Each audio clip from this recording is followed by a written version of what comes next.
Je vous souhaite donc la bienvenue, chers amis, pour cette rencontre avec le réalisateur Radu Mihailanu et Virginie Gage dans le cadre de ce rendez-vous du dimanche soir, Juifs et trois petits points. Ce soir, il s'agit évidemment de Juifs et cinéastes. Est-ce bien raisonnable? Cette interrogation puise sa source dans la Bible et notamment dans la référence à l'interdiction du culte des idoles indiquée dans l'Exode 20, 4 et 5. Tu ne te feras point d'image taillée, ni de représentation quelconque des choses qui sont en haut dans les cieux, qui sont en bas sur la terre et qui sont dans les eaux plus bas que la terre. Tu ne te prosterneras point devant elles et tu ne les serviras point.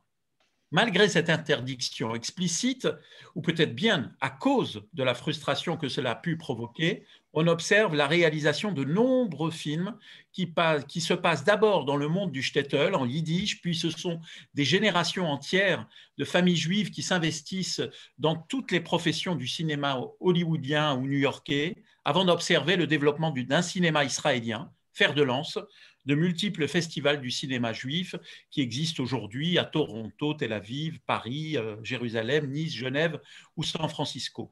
Y a-t-il donc un rapport entre la judaïté et l'appartenance au monde du cinéma? Je vais laisser Virginie Gage et son invité, le réalisateur Radu Mihailanu, le soin d'en débattre. Merci Gad. Radu, bonsoir. Bonsoir. Alors, j'essaie toujours d'introduire ce rendez-vous qui a lieu donc pour la deuxième édition ce soir avec un petit peu d'humour. Et j'avoue que ce soir, j'ai beaucoup galéré. Alors, vous êtes réalisateur, vous êtes juif, donc vous êtes un réalisateur juif. Oui, ça vole très haut ce soir. Collège de France tremble, je suis dans la place. Sérieusement, je me suis demandé, c'est quoi un film juif? C'est un film qui est fait par un juif? C'est un film qui parle de juifs? C'est un film qui raconte un bout de notre histoire juive? C'est un film où Patrick Bruel demande à tout le monde de continuer de manger en disant « je ne veux pas entendre un grain de couscous tomber ». Alors, n'allez pas sur Wikipédia, c'est dans l'Union sacrée. Je sais, moi je suis pareil, j'entends une réplique, je me dis « ah mince, je l'ai pas, c'est dans quoi ?» Les films de Gérard Houry, d'Alexandre Arcadi, de Woody Allen, pour ne citer que, ont bercé nos vies. On y reconnaît un parent, une expression, un rythme qui nous parle, qui nous rappelle d'où l'on vient. Le premier film juif que j'ai vu, c'est Les 10 commandements. J'étais avec mon grand-père, mon père l'a vu avec mes filles, donc je me dis que la boucle est bouclée. Et oui, je l'avoue, pour moi, très longtemps, le Moïse des cours de paracha à l'école juive prenait les traits de Charlton Heston, au grand désespoir de nos profs, qui savaient très bien que le film avait été diffusé un soir de Yom Tov il y a quelques jours. Je me souviens du bouleversement qu'a provoqué en moi la vue pour la première fois du film Mina Tannenbaum, de la trop rare Martine Dukowson, produit par mon ami Georges Benayoun, qui m'a beaucoup aidé à préparer l'émission de ce soir. Alors, fait-on plus juif que cette histoire-là? Je ne crois pas. Y a-t-il quelque chose de juif dans le cinéma de Judah Pato? Qu'il l'est pourtant, je ne sais pas. Et en préparant cette interview, je me suis dit, mais quelle galère. En plus, Philippe Clair, alias Prosper Bensoussan, décède aujourd'hui. Il était juif, il nous a fait mourir de rire il a inventé des comédies à la française pour moi. Comment je vais faire pour les citer tous? Comment faire pour ne pas citer Roman Polanski, le génie de Richard Dembo ou l'efficacité redoutable d'Eric Toledano et Olivier Nakache? Tous les réalisateurs juifs ne font pas des films juifs, mais je connais très peu de films très juifs faits par des réalisateurs non juifs. Dans Un air de famille, il n'est finalement jamais question de ça, et pourtant je vois les miens. Peut-être parce qu'il y a Jean-Pierre Bacry et la caméra de Cédric Clapiche. Pourtant, dans Le péril jeune du même Cédric Clapiche, Vincent Elbaz, il est Chabert et rien d'autre que Chabert. Je ne vois qu'un étudiant lambda. Tous les films sur l'altérité, la différence, sont-ils des films juifs? Moi, je ne sais pas. Je suis très judéo-centrée, Radu. Je vois du juif partout. Et pour moi, être juif, finalement, très souvent, ça rime à rester ce que l'on est, garder sa route, son destin, malgré les vicissitudes de l'existence et les aléas de l'histoire, avec un grand H ou avec un petit H. Et quand il tourne Jaws, Les Dents de la Mer, eh bien Spielberg, il a des avaries avec son requin mécanique. La bête qui est censée rentrer dans l'eau salée ne fonctionne pas dans la mer, elle ne fonctionne qu'en piscine, et on doit la voir dès le début du film, et il se dit, c'est pas grave, on la verra plus tard.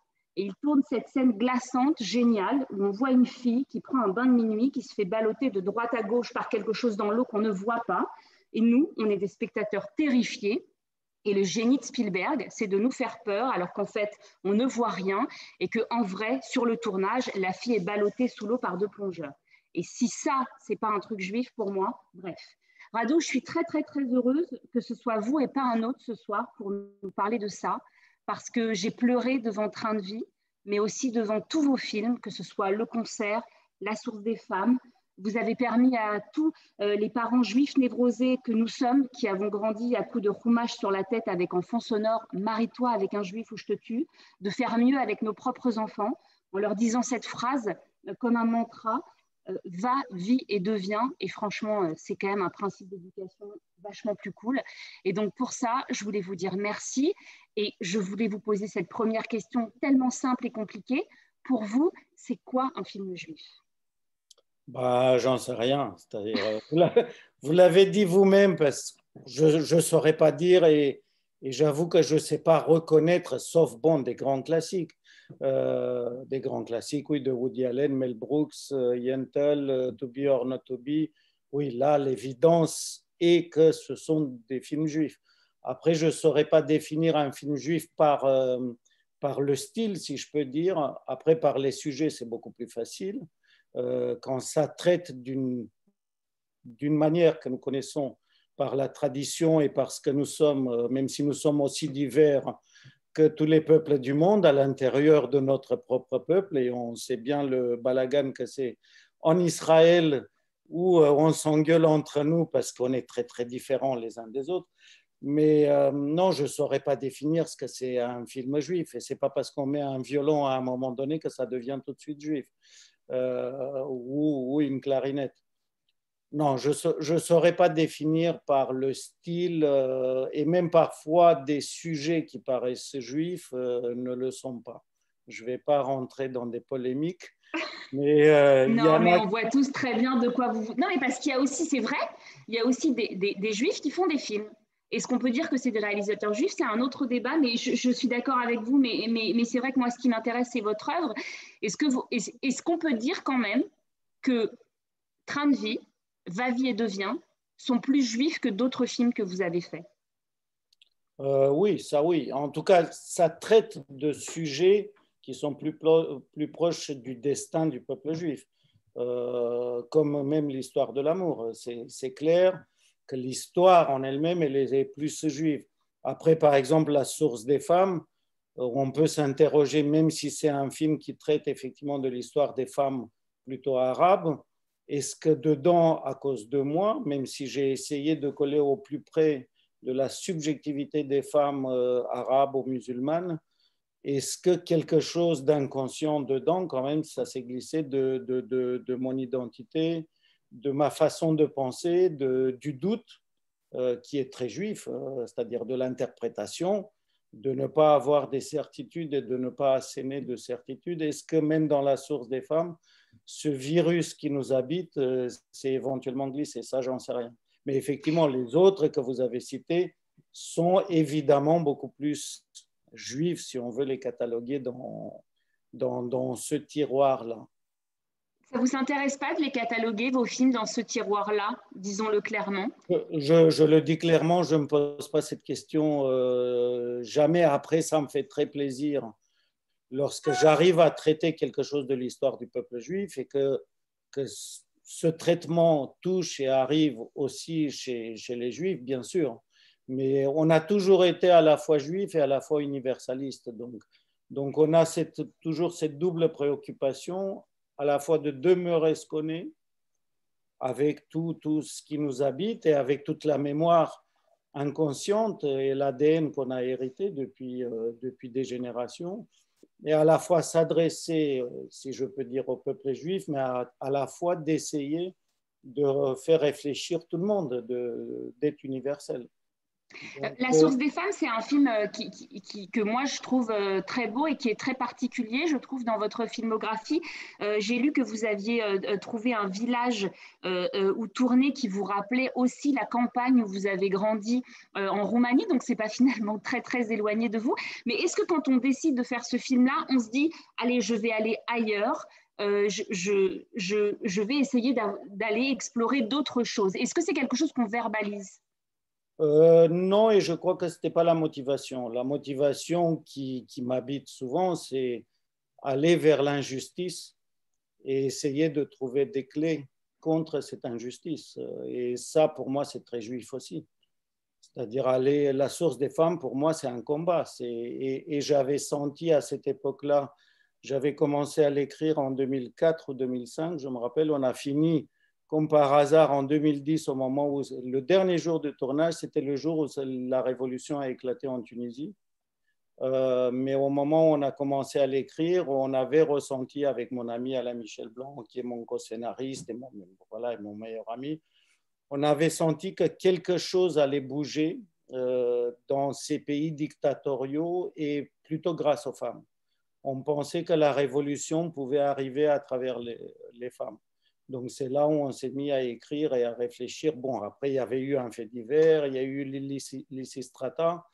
Mais donc voilà, moi je pense que le sujet de la justice et de l'injustice, de la liberté est très juif. Aussi. C'est très juif aussi. Et après, pourquoi, va savoir pourquoi, lorsqu'il y a un problème au Rwanda, en Cambodge, on a un problème, on a un petit pincement à l'estomac et qu'on cherche des solutions et que ça nous intrigue, c'est parce que, peut-être parce qu'on l'a vécu, parce que toute notre vie, on s'est battu contre ça. Vous êtes né en Roumanie, vous étiez auteur de théâtre, acteur, très mauvais, précisez-vous dans certaines interviews. Comment est née cette vocation de cinéaste? Avant de venir en Roumanie, donc vous passez par Israël dans des conditions assez rocambolesques et vous avez en fait postulé pour entrer dans une école de cinéma, donc le désir de cinéma, il est là. Comment est-ce que sous la dictature de Ceausescu, on se dit je vais aller faire du cinéma en France? Oui, non, d'abord, c'est par accident. C'est-à-dire, moi, je voulais faire du théâtre, même pour l'avouer, comme on n'est qu'entre nous. Je trouvais le cinéma, même si j'avais des idoles, si je peux dire comme ça, et bonjour la référence par rapport à l'introduction, j'adorais Chaplin, j'adorais plein de gens, Tarkovsky, Bergman, etc. Mais la plupart du cinéma me paraissait vulgaire.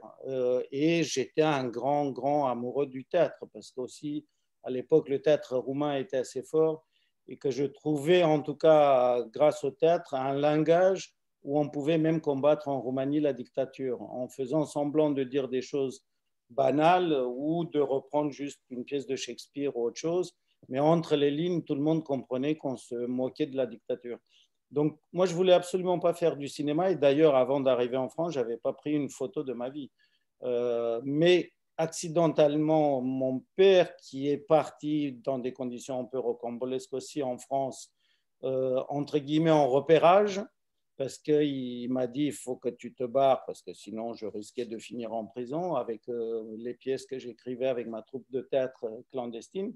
On jouait sans autorisation, même si en même temps j'étais très mauvais acteur au théâtre yiddish de Bucarest, mais juste acteur.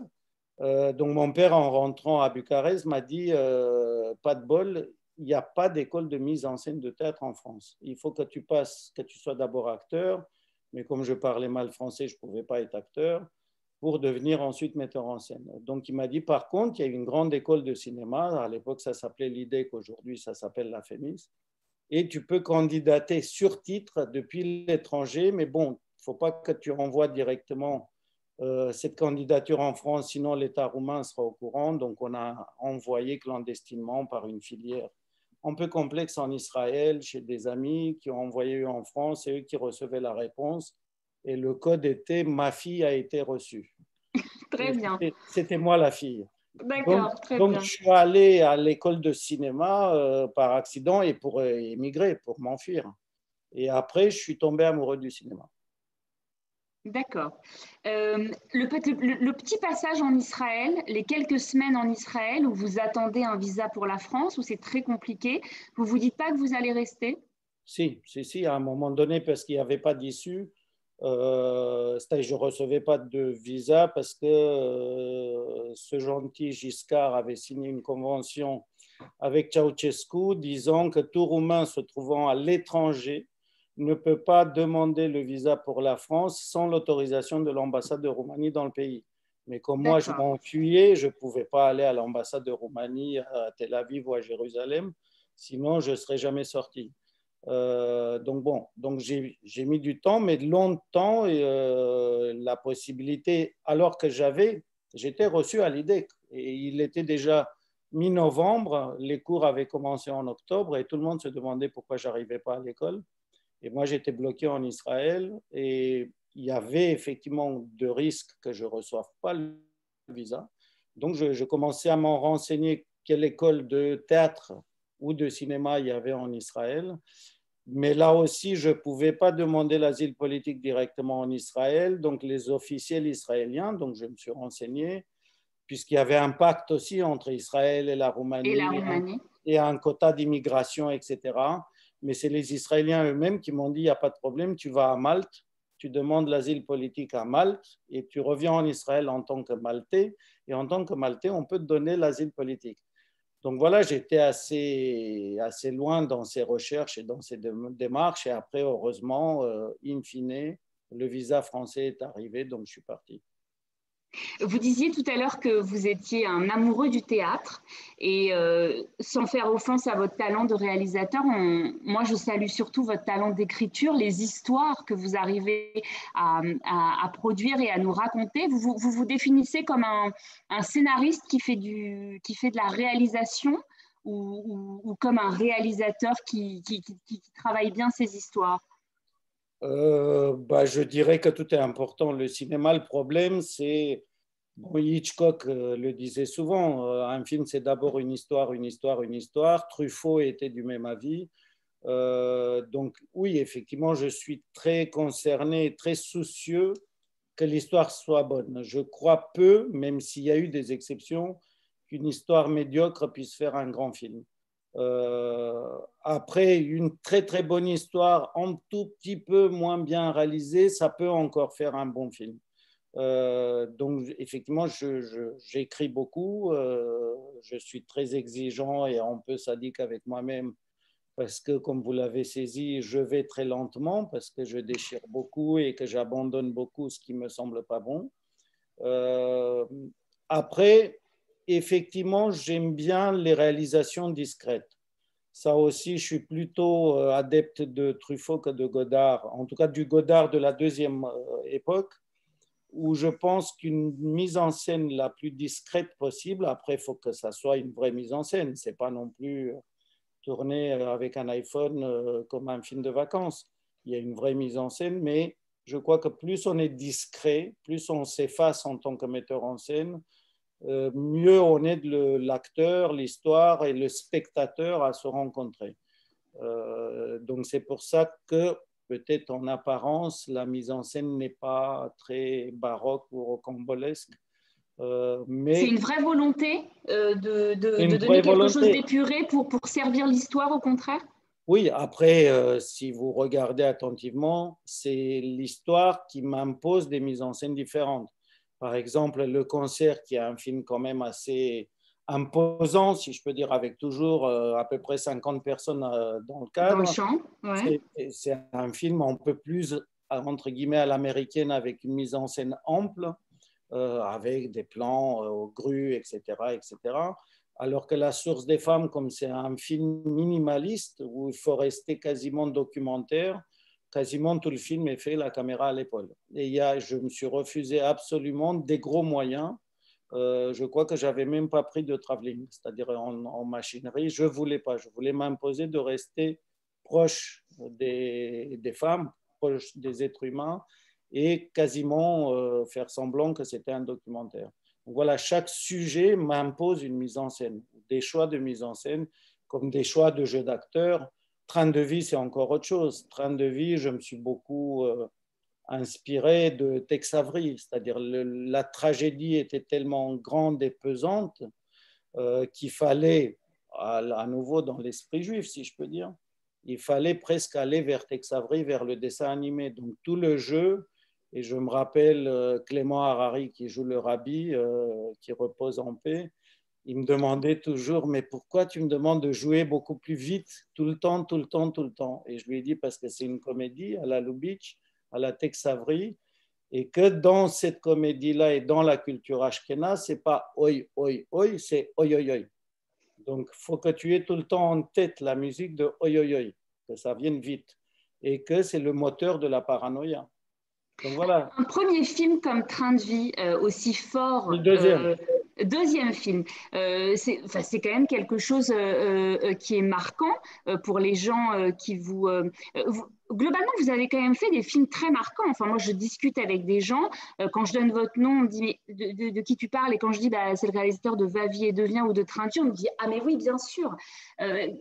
Quel sentiment on a quand on arrive à produire des films qui marquent autant comme ça, qui sont très identifiés dans la mémoire collective qu'on a tous? Bah, y a un double sentiment. Bien sûr que ça me fait plaisir, mais à chaque fois, j'ai aussi peur que ça me paralyse. Donc, j'essaie très vite d'oublier. Par exemple, je regarde quasiment jamais mes films. Jamais. Non, très peu. Quand je les présente, je regarde un peu la fin. Quand il y a encore des festivals ou des endroits où ils me demandent de présenter mes films, je regarde un peu la fin pour me rappeler le sujet et deux, trois choses si jamais on me pose des questions. Mais j'aime pas regarder mes films ni pour tomber dans cette nostalgie, ah ça a marché, ah je suis bon, alors qu'à chaque fois on recommence à zéro. Et qu'en plus, je me méfie beaucoup, mais ça c'est valable dans tous les domaines artistiques, d'avoir l'impression que quelque chose a marché. Donc, il faille que je le reproduise. Parce que rien ne marche quand on le reproduit. À chaque fois, il Même faut... quand on reçoit un César? Ah oui, non, non, mais le César, c'était pour Va-vie et devient. Mais maintenant, je ne pourrais pas faire le Va-vie et devient bis et il ne faut pas que j'essaye. Il ne faut pas que j'essaye de rien, ni d'un mouvement de caméra, ni un jeu d'acteur, ni à chaque fois, il faut que je raconte une nouvelle histoire et que je sois fidèle dans tout, dans le jeu d'acteur, dans la mise en scène, dans les couleurs, dans les costumes, dans la lumière, fidèle à cette histoire. C'est tout, je ne suis qu'un serviteur de cette histoire-là le mieux possible, dans tous les éléments, les composantes, la musique pareil. Avec Armand, jamais on se dit et on se refuse, ah ça a marché sur tel film, on va refaire. Même s'il y a des sonorités d'identité qui reviennent, comme le doudouk, le violoncelle, des choses comme ça, qui reviennent parfois. Mais voilà, je me méfie toujours de la reproduction de ce qui a marché. Mais à la fois, oui, ça me fait immensément plaisir, surtout quand il y a des jeunes de 8 ans, 10 ans qui viennent me dire des choses sur Va-vie devient, par exemple. Je dis, mais vous n'étiez pas né quand le film est sorti. Il dit, oui, mais dans la famille, on se le met à chaque fois, à chaque génération. Ça me fait plaisir. Après, il faut que j'oublie vite pour que ça ne me paralyse pas. Faut que j'avance. Il y a un thème qui est très juif, c'est l'exil, et il est quand même très présent dans beaucoup de vos films. Plus la notion de partir, alors c'est partir physiquement dans Va-vie et devient, c'est partir oniriquement dans le train de vie, c'est partir provisoirement pour le concert, c'est partir à la conquête de la liberté pour la source des femmes. Et sans faire de psychologie de comptoir, vous êtes parti de Roumanie dans des conditions qu'on a évoquées tout à l'heure. Est-ce que vous avez terminé ce voyage ou vous êtes encore en partance? Est-ce que vous avez ce sentiment de vous dire je suis arrivé, je suis là, je suis dans l'ici maintenant? Ou est-ce que cet exil-là, vous le portez encore en vous? Pareil, il n'y a pas une seule réponse. Je suis arrivé, disons, dans le pays de mes enfants. Ça, c'est une chose. Donc oui, ils seront, ça va être mon pays, même si aujourd'hui, je suis français, je suis très heureux d'être français, avec ce que la France nous fait découvrir chaque jour. Ça, voilà.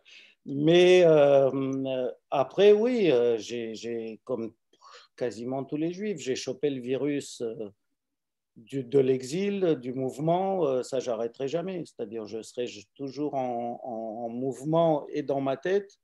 Et en exilé, j'ai toujours un pied dedans, un pied dehors. J'ai toujours, comme je le dis pour le cinéma, j'ai toujours le gros plan et le plan large. Et je suis toujours en mouvement, en partance. Tous mes films se passent la plupart du temps à l'étranger. Le prochain, si tout va bien, se passe au Gabon, chez les Pygmées. Voilà, j'ai une soif de l'autre. Et peut-être est-ce que c'est aussi parce que j'ai été trop longtemps où je l'ai vécu comme ça, enfermé en Roumanie, que maintenant je suis claustro et que j'ai tout le temps envie de bouger.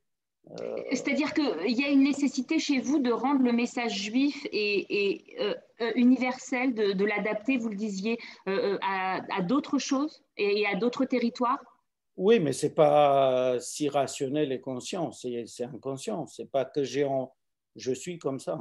Je suis comme ça et effectivement, même si je raconte mes histoires de ce que je suis, en partie français, roumain, juif, etc., je n'ai pas de cible de public. Il y a d'autres cinéastes, je sais, qui sont beaucoup plus franco-français et qui sont beaucoup plus préoccupés à plaire aux Français et que ce n'est pas grave s'ils sont moins compréhensibles à l'étranger. Moi, je suis ce que les Américains appellent du mid-Atlantic, c'est-à-dire je suis très européen, mais très juif, et à la fois, oui, j'ai baigné aussi avec le cinéma américain, et je comprends cette universalité-là, c'est-à-dire même l'universalité des Juifs qui ont traversé l'Atlantique et qui se sont installés à Hollywood et qui ont créé quand même une partie du cinéma hollywoodien. Tous les Lubitsch, Wilder, tout ça, il y a quelque chose dans Hollywood de très juif et ce désir de s'exprimer à la fois soi, ce qu'on est, sans se trahir, mais à la fois de s'ouvrir sur le monde. Mais C'est ça, pour ça c'est que pas vous avez rationnel. choisi de... Excusez-moi, c'est pour ça que vous avez choisi de tourner Train de vie en français et pas en yiddish. Vous auriez Non, pu? non, j'avais vu juste avant un chef-d'œuvre qui est le film de Yolande Zoberman, Moi, Yvan, toi, Abraham, qui était en yiddish et en noir et blanc.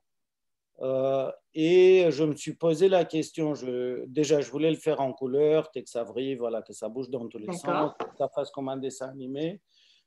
Mais après, je me suis posé la question, est-ce que je pouvais le faire en yiddish parce que je le parle plus que le russe, l'arabe, etc.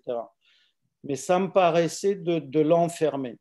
De l'enfermer, comment dire, j'ai eu l'impression quand j'ai vu Moi, Yvan, toi, Abraham, encore une fois, qu'il y a un chef-d'œuvre, mais que c'était un film tellement sur la mort, sur une culture disparue, même si l'yiddish, heureusement, n'est pas encore, cette langue n'est pas encore morte. Mais je ne voulais pas faire juste un film du passé, d'un film passéiste. Et sur la mort, train de vie, la mort, elle est omniprésente, puisque nous, on sait comment ça va finir. Mais en même temps, c'est un film ouvert sur l'avenir, ouvert sur un espoir. Donc, j'ai hésité longtemps. La langue yiddish me donnait cette impression que c'était quelque chose de mort, de triste, d'opaque du passé. J'ai peut-être eu tort, mais voilà, c'était presque une réponse à Moi, Yvan, toi, Abraham. Couleur, explosif, ça bouge de partout, puisque pour moi, le film dit, voilà, vous voulez comprendre la Shoah. La Shoah, c'est tout ce qu'on a perdu. Et ce qu'on a perdu, c'est cette vitalité-là. Cette vitalité, donc qui aurait pu être faite en yiddish, pourquoi pas. Mais voilà, j'avais toute une impression du passé. Je ne voulais pas que ça soit que ça. Vous disiez tout à l'heure que vous vous efforcez à chaque film de tout recommencer, de ne jamais vous auto-féliciter, rester sur vos lauriers. De ne pas me complaire dans quelque chose que je pense que ça marche. Ça, d'accord, mais la notoriété, elle est quand même un peu là. Et moi, je voulais faire un parallèle avec la notion de liberté. Vous avez grandi, on l'a dit, en Roumanie, sous Ceausescu. Est-ce qu'en arrivant en France, maintenant que vous y êtes depuis plusieurs dizaines d'années, est-ce que la notion de liberté, on est blasé ou on est encore émerveillé d'en jouir de cette liberté-là? Blasé jamais parce que la liberté n'est jamais là à 100%. On voit bien ce qui se passe en ce moment dans le monde entier. Même, je dirais, je suis tellement parano et parfois j'ai quand même des bonnes antennes que je sens quand une odeur de dictature revient. ou une odeur de fascisme ou une odeur de... Et aujourd'hui, dans toutes nos sociétés démocratiques, il y a quelque chose qui est fissuré quand même. Voilà, je ne suis pas le premier à le dire. Donc, je ne peux pas être tranquille. Je ne peux pas être complètement tranquille. Ça explique votre engagement militant? Ah bah, ça explique tout, oui, et que jusqu'à la fin, je ferai tout pour que cette horreur-là ne revienne pas. Ni l'horreur de la Shoah, ni l'horreur de la Roumanie, ni d'autres horreurs. Pareil, Bolsonaro me répugne autant que Trump, autant que tous les Poutine, le Nord-Coréen, Erdogan et compagnie. Mais je sens aujourd'hui que nos sociétés démocratiques sont atteintes de ce virus-là et qu'elles sont en train de se déchirer. Donc, il faut très vite réagir. Mais à la fois, oui, quand je me promène dans Paris à pied ou en vélo, je me dis, mais quelle beauté et quel pays. C'est-à-dire, j'ai choisi ce pays-là et dans tous mes combats, je le rappelle souvent, j'ai choisi ce pays pour deux raisons qui sont très liées l'une à l'autre. C'est pour moi le pays de la culture, le meilleur pays de la culture au monde, où la culture est respectée, où la culture encore pour l'instant jouit d'une considération, et c'est le pays des droits de l'homme. Et ça, on ne doit jamais l'oublier. Et ces deux éléments sont interdépendants. C'est-à-dire le droit de l'homme ne peut pas se bâtir et ne peut pas être respecté sans l'éducation et sans la culture, sans le libre arbitre et cette volonté de liberté. Et d'appréciation, qu'est-ce que c'est la liberté? Parce que tous les jours maintenant, depuis le Covid, on a plein de discussions sur liberticide, liberté, etc. Et ces discussions sont saines, mais je trouve qu'il y a beaucoup de confusion là-dedans aussi. C'est-à-dire que les gens ne se posent pas suffisamment la question, qu'est-ce que c'est la liberté? Qu'est-ce que c'est ma liberté? Qu'est-ce que c'est la liberté des autres? Et comment construire une société à la fois diverse, avec des idées diverses, puisque c'est ça qui crée la démocratie. Il n'y a pas une seule raison, il n'y a pas une vérité. Et là, on est dans le judaïsme, dans l'interprétation. Mais à la fois, qu'est-ce qui crée cohésion et qu'est-ce qui crée respect de l'autre? Donc, comment défendre la liberté aussi de l'autre, pas que la mienne. Donc voilà, je ne serai jamais tranquille et je ne serai jamais, entre guillemets, arrivé au pays magnifique de la liberté, même si la France a tout pour que ça puisse s'y passer. Et qu'est-ce qui manque à la France pour que vous ayez envie de la filmer? Je l'ai un peu filmé quand même. Dans le concert, je la filme à moitié. Je filme des Russes barbares comme moi. Et c'est un peu autobiographique. Quand moi, en tant que barbare, j'ai débarqué dans le pays civilisé et comment, voilà, le choc. Comment tout ça s'entrechoque, oui. Le choc de la rencontre de ces deux civilisations. Donc, je l'ai un peu filmé. Après, j'adore ce pays, mais après, d'une part, je considère qu'il y a d'autres réalisateurs et réalisatrices qui connaissent ce pays mieux que moi. Après, je ne dirais pas que mon regard ne soit pas intéressant aussi d'une autre manière.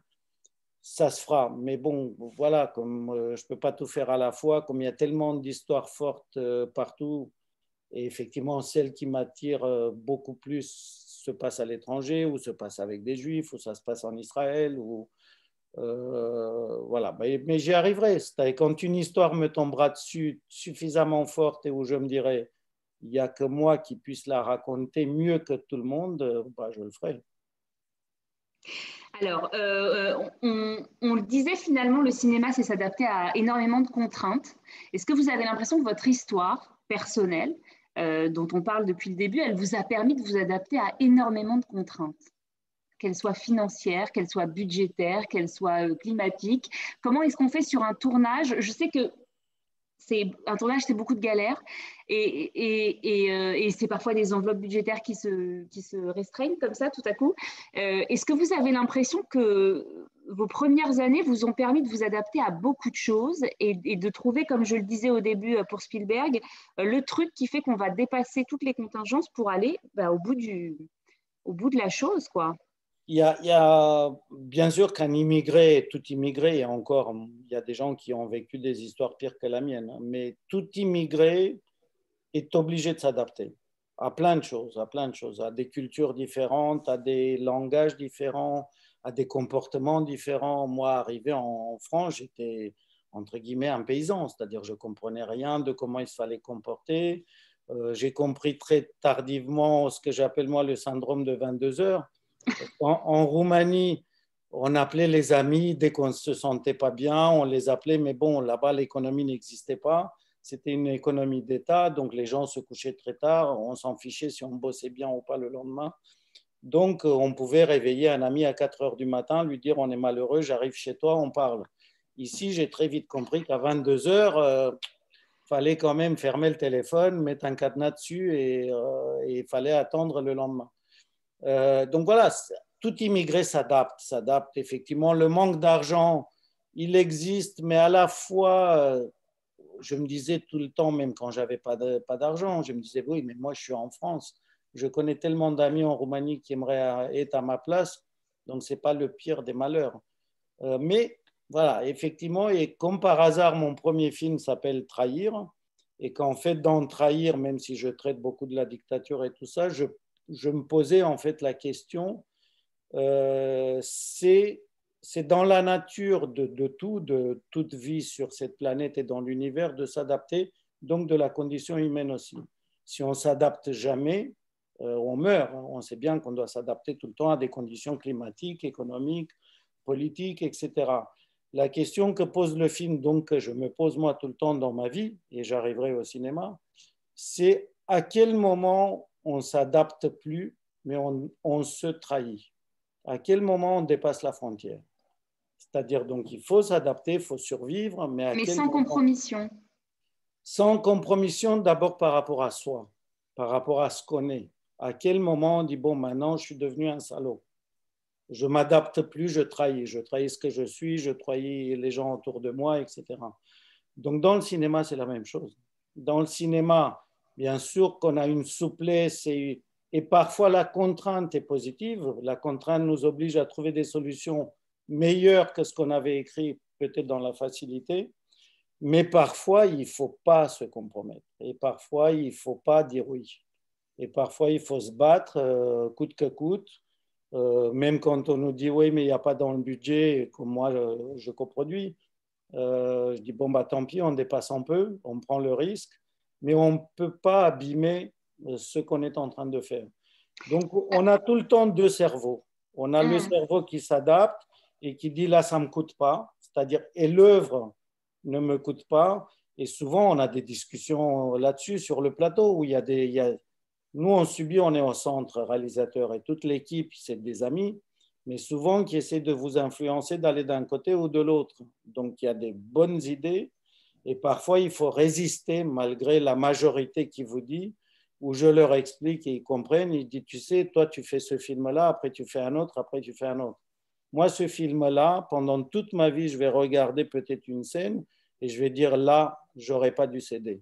J'aurais dû faire exactement ce que je voulais. Donc, je ne veux pas vivre avec ces remords-là. Donc, voilà.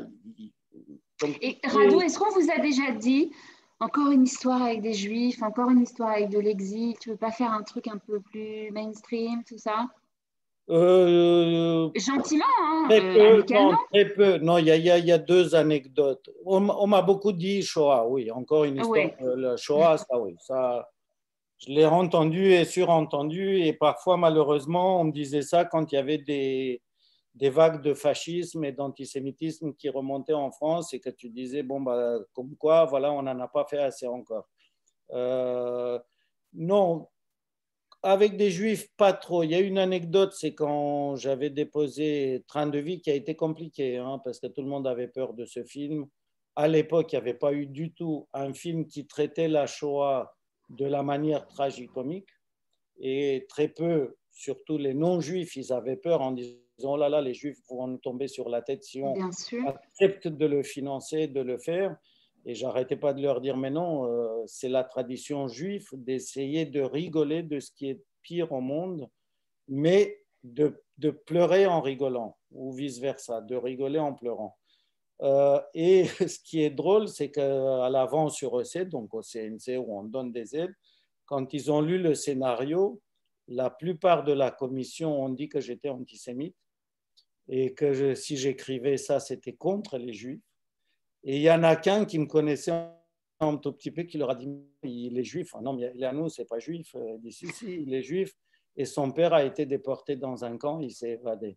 Et ils ont dit ah oui, ah bon, alors on peut lui donner l'aventure. Et donc voilà. Ah oui, non, mais donc, faut pas écouter ces choses-là, faut avoir ses convictions, foncer. Je suis taureau, heureusement, donc parfois. Vous travaillez beaucoup en amont, vous faites énormément de recherches avant de tourner. Vous parlez d'un travail quasi journalistique. Est-ce que ça veut dire que le cinéma, c'est une affaire de vérité et de réalité? Oui et non. Non. Disons, bon, mon père a été journaliste, donc j'ai un énorme respect pour ce métier qui, pour moi, est aussi un pilier de la démocratie. Mais moi, j'aime beaucoup me documenter avant pour connaître la base, le fondement de mon sujet et m'inspirer le plus de la réalité ne me faisant pas confiance. Tout, la source des femmes, va-vie et devient, on a passé par étapes, mais 5 ans en Israël, pas d'un bout à l'autre. Pour comprendre toute la finesse, la psychologie et toujours ce qui est pour moi passionnant, et ma vie elle est bénie, c'est que je suis un grand voyageur dans la subjectivité des autres. C'est le plus beau des voyages, c'est d'entrer et de capter la subjectivité des autres, le regard de l'autre et de casser mes clichés, de me dire non, là, je n'ai pas encore compris comment elle ou lui y pense. Donc ça, c'est mon premier travail. Comme j'ai aidé à construire des personnages différents, je dois comprendre la psychologie de chacun de son point de vue et je n'ai pas à le juger, moi, s'il a raison ou tort. Pas pour l'instant, en tout cas. Et donc, une fois que je sais ça, après, l'art s'est transcendé. Donc l'art, c'est pas collé, on ne fait pas du journal de 20 heures. Une fois qu'on a appris la vérité, après c'est la fiction. Et c'est là aussi pour moi l'une des essences du judaïsme. Et j'ai essayé d'expliquer ça moi dans ma vie. Tous ceux qui disent la réalité, je ne sais pas ce que c'est la réalité. La réalité, en tout cas dans mon cerveau, la réalité, je me confronte à quelque chose que mes yeux, mes sens sentent, voient. Mais dans mon cerveau, tout ça est mélangé avec tellement de choses, avec un univers, avec le passé de mes parents, mes grands-parents, d'où je viens, ce que j'ai lu, ce que j'ai vu, ce que j'essaie de comprendre, où je veux aller. Donc, ma réalité, c'est ça. C'est une choucroute, une bouillabaisse de ce que je ressens autour de moi, mais qui est déformé ou mal axé dans ma tête. Ce qui ne veut pas dire que je n'ai pas un sens de la réalité ou du réalisme.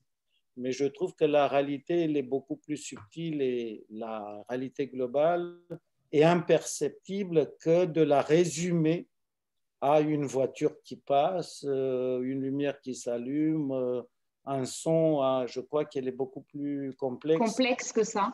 Et c'est pour ça, voilà, si on reste dans le cinéma, que j'adore Tarkovsky, Kubrick, des gens qui vont au-delà de la réalité, vont dans la métaphysique aussi de temps en temps. Alors, Radou, avant de passer aux questions de nos participants, de nos téléspectateurs, j'ai un petit questionnaire. Moi, je vais poser aussi une question à chaque participant. D'accord, ils sont 110, alors allons-y, on a toute la nuit. Cécile B2000 avait dit « Donnez-moi 2 pages de la Bible et je vous fais un film ». Quel épisode vous auriez choisi, vous? Aujourd'hui, parce que ça me préoccupe beaucoup, je choisirais le déluge et la tour de Babel. D'accord. J'ai trop peur qu'on y va droit devant, que tous les signaux sont là, les mers qui montent, et la tour de Babel, oui, tout le monde veut être Dieu. Tout le monde veut être Dieu, et dans la métaphore, on ne se comprend plus. Et ça, c'est inquiétant. Alors, je sais que vous ne voulez pas mettre vos films dans des cases, mais votre film le plus juif, selon vous? Je ne sais pas, il y en a 3 qui sont très évidents, qui sont Train de vie. C'est très shtetl, pas que juif, c'est très juif ashkénaze. Mais dans la forme aussi, pas seulement dans le fond, c'est ce que vous nous disiez. C'est dans la forme aussi, c'est Tex Avery, c'est le théâtre yiddish. Train de vie, c'est tout ce que j'ai connu, ce que j'ai fait du théâtre yiddish, avec la musique qui va avec et tout ça. Va-vie et devient, oui, c'est très juif, même si le personnage est juif et pas juif. Et l'histoire de l'amour aussi, pour moi, c'est un film très juif aussi, puisque tout ce qu'on a dit, c'est un dialogue entre la réalité et la fiction d'un homme qui, entre guillemets, n'existe plus, mais il existe aussi à travers l'amour et à travers son imaginaire. Et juste pour finir, si vous aviez un film juif par excellence qui n'est pas de vous à conseiller aux gens qui nous regardent. Bon, il y en a plein. Pour moi, le chef-d'œuvre absolu, c'est To Be or Not To Be de Lubitsch. Yentl, qui m'avait fait frapper énormément. Les producteurs, Mel Brooks. Annie Hall, Woody Allen. Non, il y en a plein. Il y en a plein. Il y en a énormément. Gad, on va te redonner la parole pour les questions des téléspectateurs. La fille se croit aux 20h. Oui, Les questions des personnes qui nous regardent. Oui, bien sûr. Peut-être une première question de Gilles Radou. Vous avez cité Train de vie. Gilles vous demande, Train de vie et La vie est belle, même combat? Non, pas pour moi. Mais après, bon, je ne sais pas si Gilles il sait et tous les autres qu'il y a eu une polémique qui est réelle. C'est-à-dire, j'avais proposé le rôle principal de Train de vie à Benigni. Il avait lu le scénario, il n'avait pas répondu tout de suite, etc. Et après, il a répondu qu'il était pris, qu'il ne pouvait pas le faire. Et j'en suis très heureux parce que ça a été ma belle rencontre avec mon ami Lionel Abelansky qui a fait qui est génial. le rôle. Et après, voilà, j'ai appris qu'il faisait un film dans le concept un peu semblable. Après, pour moi, mais bon, après, c'est tellement subjectif. Pour moi, c'est pas du tout le même combat. C'est-à-dire, un père avec un enfant, ça n'a jamais existé. Les Italiens étaient à Auschwitz. Auschwitz a été libéré par les Russes et pas par les Américains. Donc, bon, je ne vais pas beaucoup polémiquer, mais c'est un très joli film, voilà. Mais pour moi, il n'a pas compris ce que c'était la Shoah. D'accord. Alors, une question de Max concernant une très belle histoire qui concerne là aussi Va-vie et devient, mais c'est le choix de Roche Dizem. Max est un fan absolu. Il vous remercie de l'avoir choisi et il remercie Roche Dizem d'avoir accepté le rôle. Mais il vous demande surtout comment vous avez fait ce choix. Donc, je cherchais pour le personnage qui est d'origine juive et égyptienne, hein, israélien, je cherchais un acteur qui puisse parler en hébreu et en français. Donc, bon, il n'y avait pas énormément de choix hein, parmi les acteurs français. Et je croise Rochdy et je l'adorais comme acteur. Il n'était pas encore star. Hein, il avait fait juste 2-3 films en rôle principal. Et je me dis, mais Rochdy, physiquement et en qualité d'acteur, serait formidable. Et en plus, avec tout ce que je suis, le fait qu'il soit arabe, interprété un Israélien et un Juif, moi, ça ne me pose aucun problème, puisque vous avez compris, je suis quelqu'un d'universaliste et pour la paix plutôt que pour séparer les choses. Par contre, j'ai appelé Rochdy, je lui ai fait lire le scénario et quand il m'a dit oui, je lui ai dit attends, je t'arrête 2 secondes. J'aimerais que tu sois conscient d'une chose, qu'il y a une scène qui est très compliquée où tu vas engueuler ton fils de refuser d'aller à l'armée, de faire l'armée israélienne. Je t'avertis que là, tu peux avoir des problèmes avec ta communauté. Donc, je veux que quand tu me diras oui, que tu réfléchisses d'abord à ça. Et il a été formidable. Il a dit oui. Et l'anecdote fait que je crois que c'était le 2e jour ou 3e jour de tournage. Donc, il est arrivé la première fois en Israël. Il a adoré ce pays. Et 2e ou 3e jour de tournage, il avait un petit monologue qui est un des premiers dîners avec le petit Shlomo qui arrive à la maison. Et il fait le monologue en hébreu. Toute l'équipe israélienne l'a applaudi. C'était merveilleux. C'était merveilleux. Et pour moi, le symbole était merveilleux de générosité et de tout ce que nous, moi, à travers le judaïsme, je considère qu'on est des êtres humains de paix et pas du tout pour couper. Et en plus, voilà, la connerie de ce conflit, nous sommes frères, juifs et arabes, nous sommes frères. On aurait pu conclure avec ce joli mot, mais ce n'est pas terminé, les questions. Alors, on va poursuivre avec une question d'Aurore qui nous projette sur vos projets. Sur quoi travaillez-vous actuellement, Radou? Bah, je travaille sur beaucoup de choses, mais pardon de vous décevoir. Je parle rarement de mes futurs projets. Après, ça sort parfois dans la presse pour des raisons XY, mais On j'en est entre parle nous. rarement parce que je suis dans mon laboratoire et que, comme vous avez compris, parfois je déchire.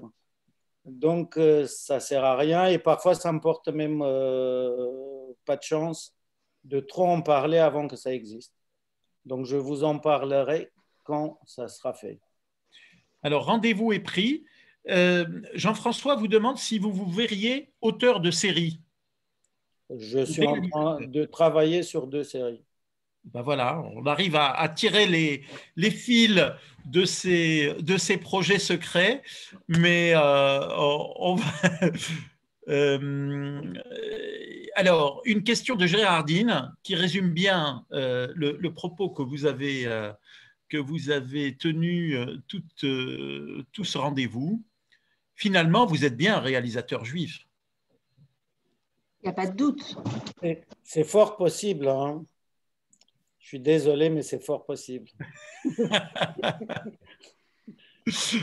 Bon, alors, on va faire une expérience, Virginie.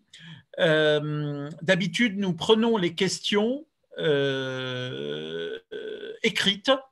Ouais. Et là, je vois qu'il y a… On va inviter les gens. Il y a des gens qui lèvent la main. Voilà, de spectateurs qui lèvent la main, probablement pour poser des questions, je l'espère. Je vais donner la parole. On va faire l'expérience. Je vais donner la parole à Myriam. Et Myriam, vous devriez donc être… On va activer votre micro. Et la caméra aussi, comme ça on peut… Oui, qu'on voit Myriam.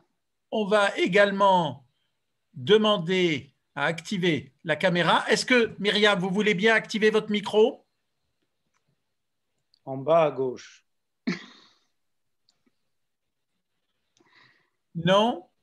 Eh bien, écoutez, on va faire l'expérience avec Raphaël. Raphaël, je vous demande donc de réactiver votre micro. En bas à gauche de l'écran, vous devez cliquer dessus. Voilà, bravo Raphaël. Et voilà, Raphaël, vous nous entendez? Oui, tout à fait. Et nous vous entendons. Je suis admirative de Radou, c'est pour ça que je suis là ce soir particulièrement, parce que je suis une grande cinéphile et j'ai eu l'occasion de voir 2 de ses films et j'ai été toujours très bouleversée, très emportée par les histoires originales qu'il a la bonne idée de nous amener, de nous porter, voilà. Donc ça, et puis son heure de parole m'a transportée. Alors, je n'ai pas de questions particulières parce que j'ai passé une heure magnifique avec vous. Merci, on est ravis.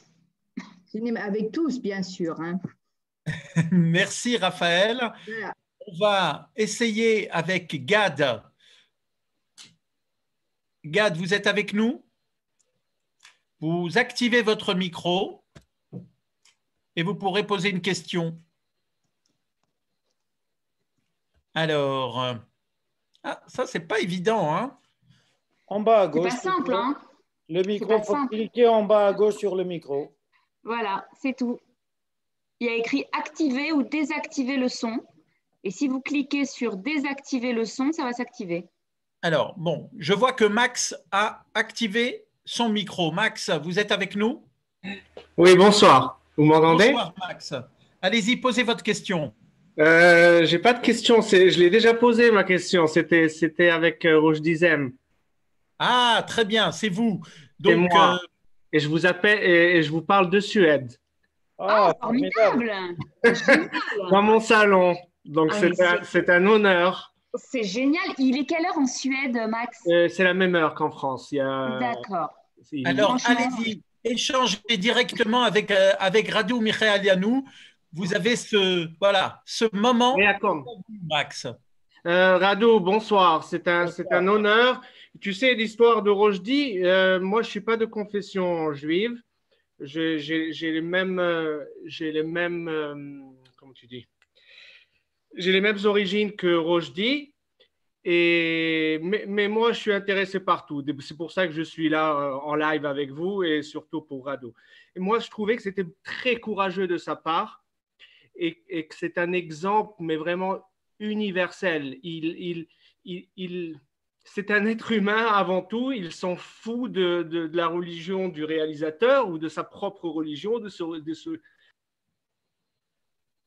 Ah, on vous a perdu, Max.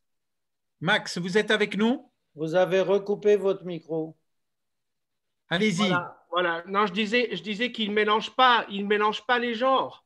Il est acteur, vous lui avez proposé un rôle, et ben je le fais. Il s'en fout des conséquences, ou qu'il soit d'origine arabo-musulmane ou pas, comme vous, Rado, comme la plupart des gens. Exactement. Mais voilà, je lui suis reconnaissant pour toujours, et on est toujours très amis grâce à ça. Moi, je trouve que ça l'a énormément grandi, et j'imagine aussi qu'il a dû se faire griller pas mal, quoi. Oh, je pense pas. Je pense pas qu'il se soit fait griller. La preuve, c'est que après le film et grâce à plein d'autres films, il est devenu une star incontournable et Oui, qu'il a eu le César même l'année dernière. Donc. Oui, Ouais, non, pour Romain une lumière.